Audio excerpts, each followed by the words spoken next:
Ayan guys, mga po tayo ng tinapay na may kanton. Ay, pinagsasampay na guys. Sikay mo na. Si ate, ate, hay mo na. Si kuya. So yun guys, ang mga dyan na.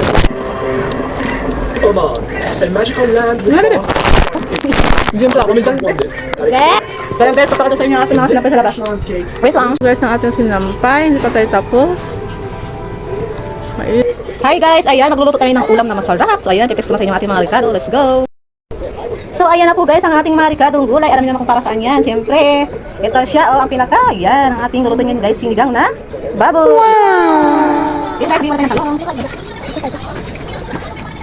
Yan guys, sinigang. Ano guys, palit pa natin. Para kang mga tayo makain ng gulay.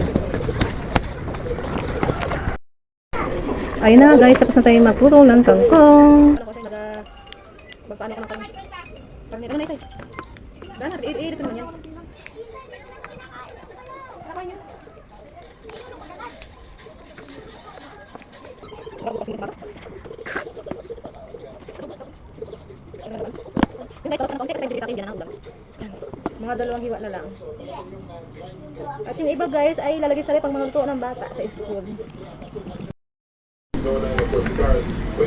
Ayan guys, tapos na tayo maghiwa ng karne. So ayun guys, nagagawa na siya. Lalagyan natin ng sabaw at pakulo na.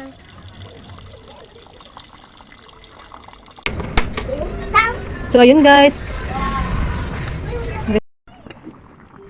Ayun guys, ating sinigang. Lalagyan natin yung tangko at maluto ko siya guys. Malambot na ibang gulay. Pating kulo lang guys, ito na ating ulam. Pero pinasap na sa natin.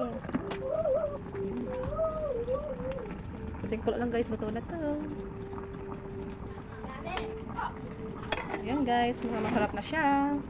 Takpan muna natin siya para maluto na ang ating gulay na kangkong.